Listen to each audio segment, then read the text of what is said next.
descrever essa filosofia, o Exato. objetivismo. Depois ela tem, logo depois da Revolta de Atlas, ela escreve um livro que, se ele tivesse no ensino médio, eu sou defensor da liberdade, então jamais diria assim, seria uma leitura obrigatória no ensino médio, mas se ele tivesse no ensino médio, nós teríamos hoje outro país, que é A Virtude do Egoísmo. A Virtude do Egoísmo, que são ensaios dela e do Nathaniel Branden sobre diversos temas, especialmente ancorados numa dimensão ética dessa filosofia.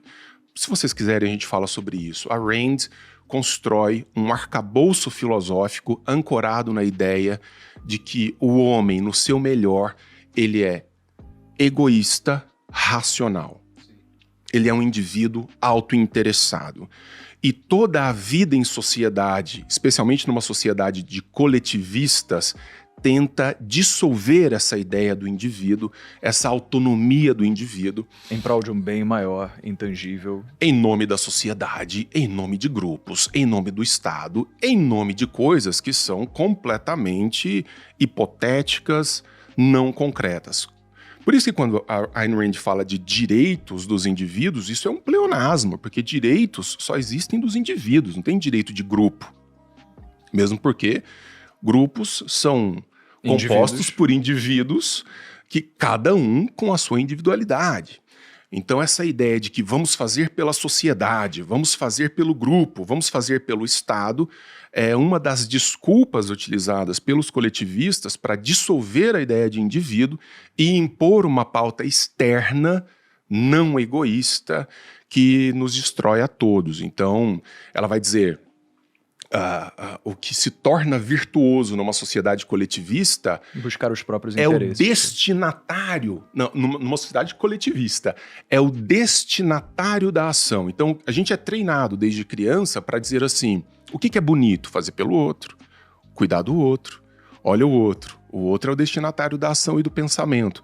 E quando você vai ficando de escanteio, de pouco em pouco. Quando é que os seus desejos e vontades isso contraria toda a dimensão de todos os seres vivos no mundo. Uhum. Tudo aquilo que vive tem códigos de sobrevivência que estão ancorados no seu egoísmo, na ideia da sua sobrevivência e da sua subsistência. Só que na planta, no animal, esses códigos já vêm dados pela natureza. Meu cachorro já vem com um código, aspas, moral, automático. Ele não fica escolhendo. Não. Tá com fome, come. Tá com sede, bebe. Quer cruzar, cruza. Nós não. Nós não temos um código moral automático de sobrevivência. Então nós precisamos instaurar um. Qual que é o melhor? Bem, tem uma longa tradição filosófica de 2.500 anos que diz: se você abre mão da racionalidade para instaurar esse código moral, você vira bicho. E é o que os coletivistas desejam, que a gente atue como animais e não como seres racionais, autointeressados. A Ayn Rand tem uma passagem na Revolta de Atlas em que ela fala exatamente sobre essa questão animalesca da falta de uso da razão, com uma frase tão simples, mas que diz tanto, que é A é A. A não é B. Então, como é que você consegue, do ponto de vista racional, assumir que algo é irrefutável? Então, existe uma verdade absoluta. Essa verdade está lá. Se você não tem os recursos para desvendá-la, não significa que ela deixe de existir. Vou dar um exemplo. Se você não entende os mistérios que permeiam o universo, não significa que não existam leis físicas que consigam, né, dizer quais eles são. Isso quer dizer que às vezes a gente não tem a capacidade para isso. Daí ela fala assim, imagina que você está numa ilha deserta.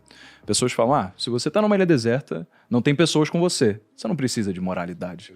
Porque moralidade, pela definição do coletivismo, diz que é preciso que haja a identidade de grupo, né? Mas ela fala assim, A é A.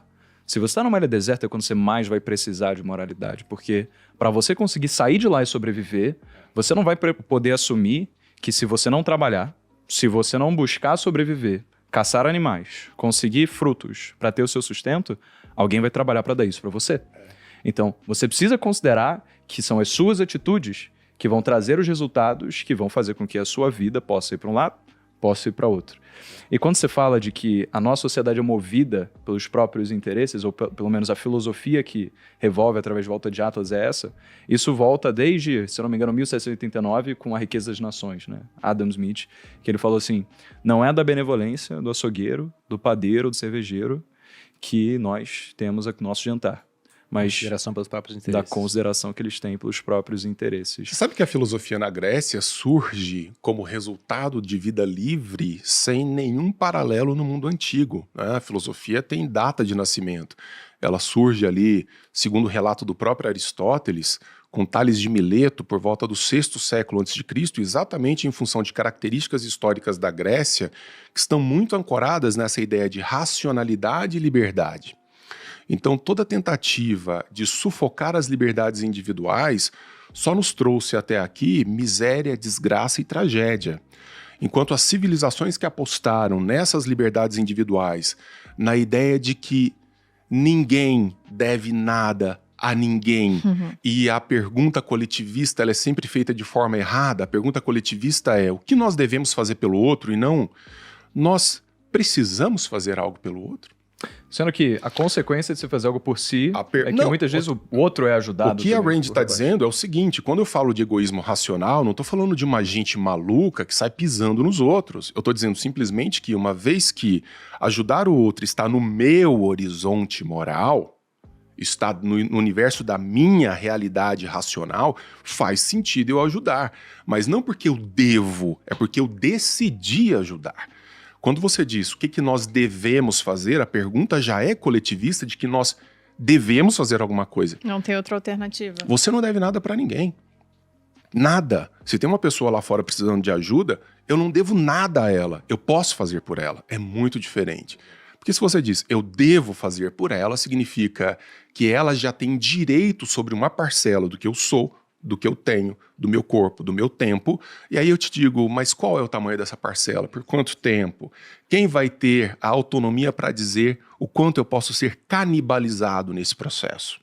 Nossa, isso tem uma parte do livro em que fala sobre a fábrica de motores do século XX, em que ela tinha um lema, né? Basicamente implementou-se um modelo dentro da fábrica em que os funcionários, os operários dela, eles trabalhavam, cada um de acordo com a sua capacidade, cada um para a sua necessidade. O que significa que, se eu tenho uma capacidade de trabalhar mais, isso significa, então, que eu vou sustentar outras pessoas que têm capacidade de trabalhar menos. Mas se elas têm necessidades maiores que as minhas, tudo bem, eu trabalhar mais e elas ganharem mais do que eu. Porque, dessa forma, você cria-se, de acordo, né, com a mentalidade que era vista na fábrica, uma sociedade ali que era mais justa. Porque, na verdade, todo mundo não precisava trabalhar tanto, porque você tinha outras pessoas trabalhando mais. Mas, na prática, o que aconteceu? Ao longo do tempo, depois de ser implementado isso daí, as pessoas que trabalhavam muito, elas começaram a se sentir escravas do seu próprio trabalho. Se elas eram aquelas que mostravam que trabalhavam muito, então os chefes chegavam e colocavam, então você vai trabalhar mais agora. Então agora eu vi que você tem capacidade, eu vou realmente te explorar. Só que isso criou um incentivo para que eles fizessem o quê? Parassem de trabalhar. Cada um começou a ser um supervisor de trabalho em que se eu visse que você estava trabalhando mais do que eu, por exemplo, ou menos do que eu, na verdade, então quer dizer que eu estava trabalhando demais. Então não podia, porque senão eu ia ser explorado para que, né, alguma coisa fosse tirada de mim para isso. Então, isso é muito relacionado a como a gente encara o socialismo, a como a gente vê essa mentalidade de grupo tão bonita em que tudo é de todos e por isso todos podem ser ricos. E você me corrija se eu estiver errado, você que citou Platão aí, eu acho que ele foi o primeiro a falar isso daqui com o estado ideal. Mas, só que ele diz o seguinte, né? Se o estado ideal é quando pessoas, pelos seus próprios interesses, elas vão conceder à sociedade o que a sociedade precisa. Né? E aí, a partir disso, todos iam ter todos, então todos seriam ricos. E aí chegou Aristóteles, ele disse, eu acho que eu não penso tão assim. Eu pensei, eu produzir alguma coisa, então essa coisa é minha, eu vou ter muito mais cuidado com os meus próprios interesses, e se tiver outra pessoa que está consumindo aquilo que eu produzo sem precisar produzir também igual, então eu vou estar sendo explorado por ela, porque ela tem uma necessidade maior que eu. Ele falou, o ser humano ele tende a expropriar o máximo que pode, entregando a menor quantidade de esforço possível. Então, o Aristóteles disse, se tudo é de todos, então nada é de ninguém. Porque não existe algo pelo qual ser apropriado por outras pessoas, porque não existe incentivo à produção.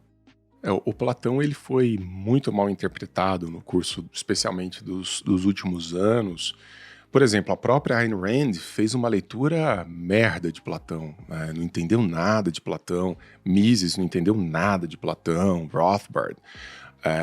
Então, assim, eles, a partir da crítica que de que ali existiria uma espécie de proto-socialismo, Comunismo, né? proto-comunismo. Na verdade, o contexto da República é um tratado sobre a alma.